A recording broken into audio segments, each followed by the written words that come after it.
Je laisse donc la parole à Greta Thunberg.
Très heureuse d'être ici, au Canada, au Québec.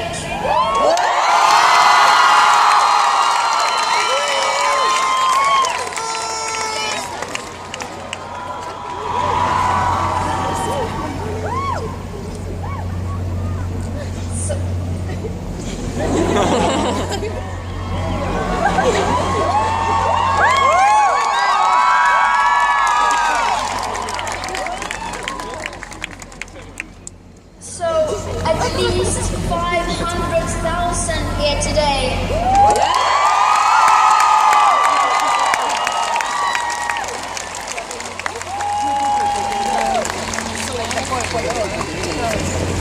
You should be very proud of yourselves, and because this we have done together, and I cannot thank you enough for being here.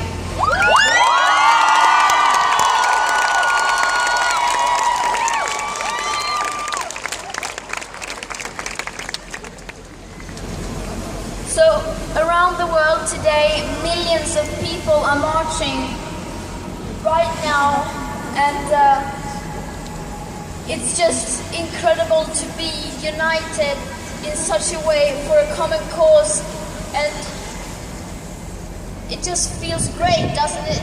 Yeah!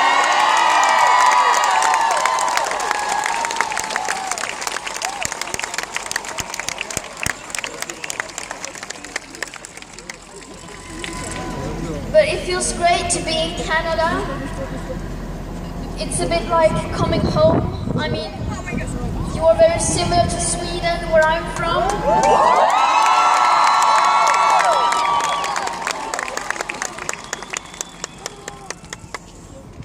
You have moose and we have moose. You have cold winters and lots of snow and pine trees. We have cold winters and lots of snow and pine trees.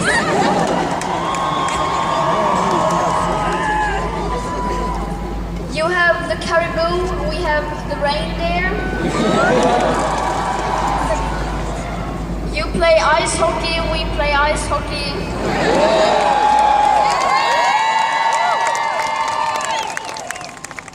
You have maple syrup and we have, well, forget about that one. You are a nation that is allegedly a climate leader.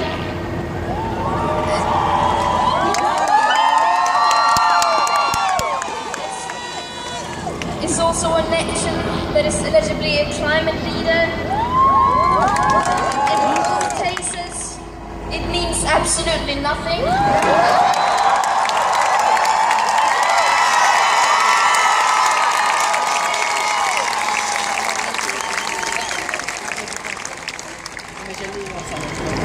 Because in both cases, it's just empty words.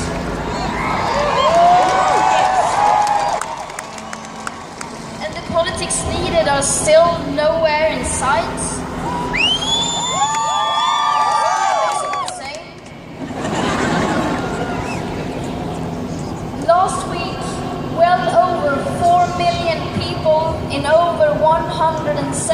countries striked for the climate.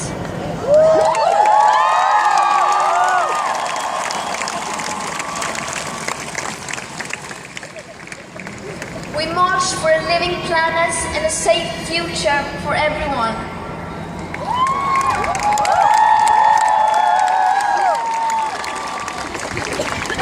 We spoke the science and demanded that the people in power would listen to and act on the science. But our political leaders didn't listen. This week, world leaders from all around the world gathered in New York for the UN Climate Action Summit. They disappointed us once again with their empty words and insufficient plans.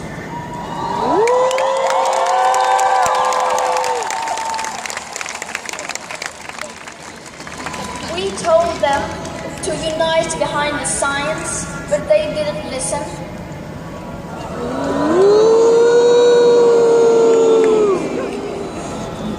So today, we are millions around the world striking and marching again, and we will keep on doing it until they listen.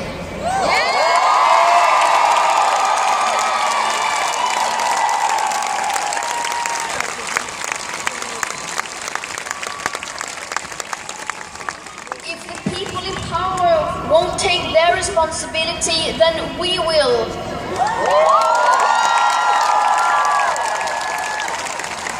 It should not be up to us, but somebody needs to do it.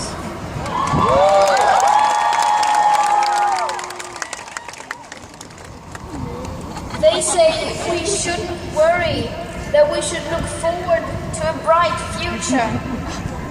But they forget that if they would have done their job, we wouldn't need to worry. If they had started acting in time, then this crisis wouldn't be the crisis it is today.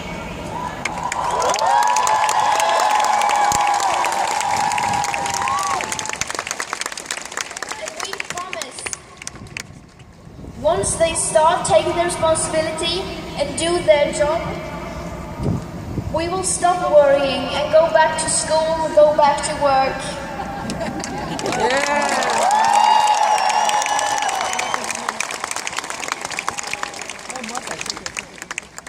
And once again, we are not communicating our opinions or political views. The climate and ecological crisis is beyond party politics. We are communicating the current best available science.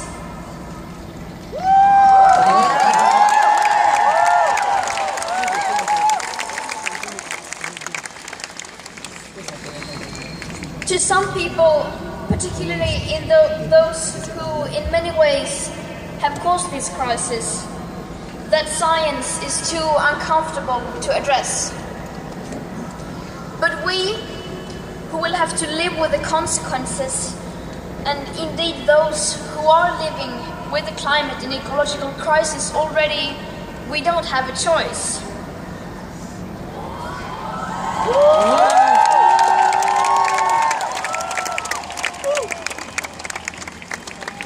Stay below 1.5 degrees Celsius and give us a chance to avoid the risk of setting off irreversible chain reactions beyond human control. To do that, we must speak clearly and tell it like it is, tell the truth.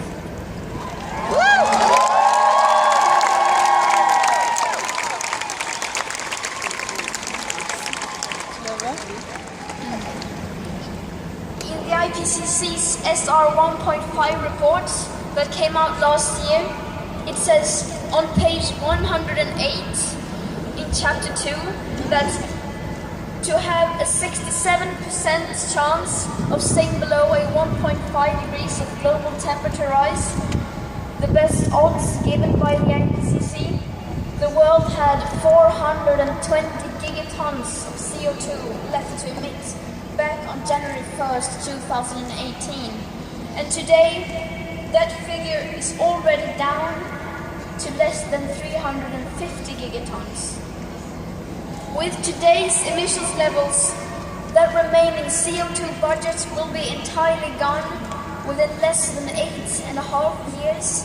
And please note that these calculations do not include already locked-in warming hidden by toxic air pollution, non-linear tipping points, most feedback loops, or the aspect of equity, climate justice.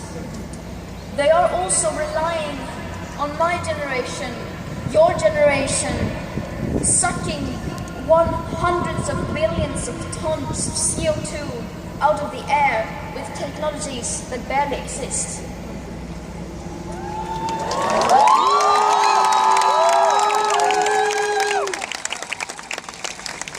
And not one single time have I heard any politicians, journalists, or business leaders even mention these numbers. They say, let children be children. We agree. Let us be children. Do your part. Communicate these kinds of numbers instead of leaving that responsibility to us.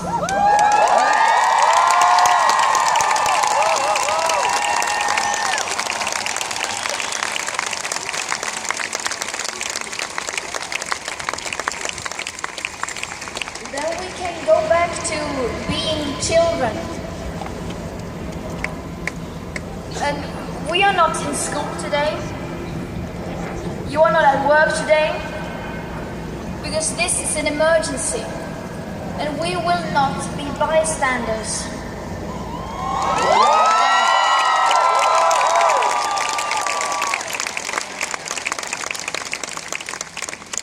Some would say we are wasting lesson time. We say we are changing the world.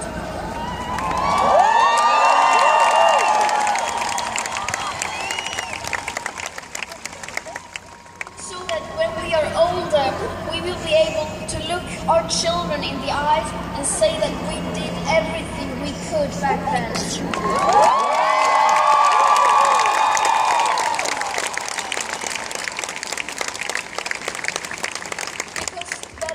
Moral duty. And we will never stop doing that.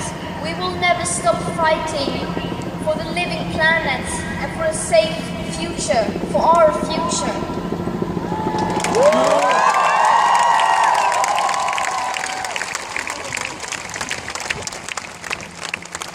We will do everything in our power to stop this crisis from getting worse, even if that means skipping school or work. Because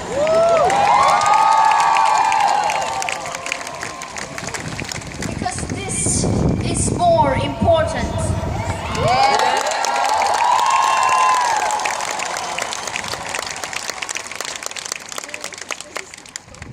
We have been told so many times that there's no point in doing this, that we won't have an impact anyway, that we can't have an impact and make a difference.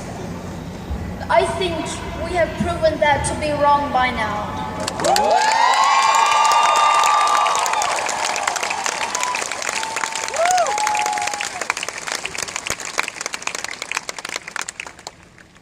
Through history, the most important changes in society have come from the bottom up, from grassroots.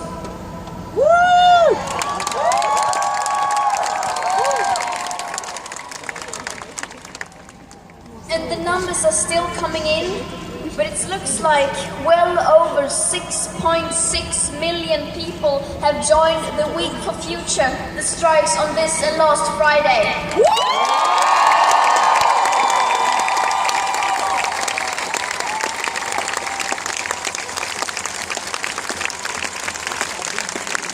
That is one of the biggest demonstrations in history.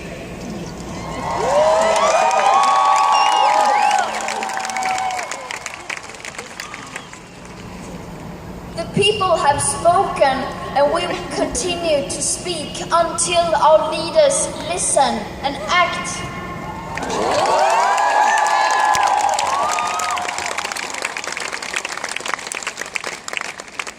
We are the change, and change is coming.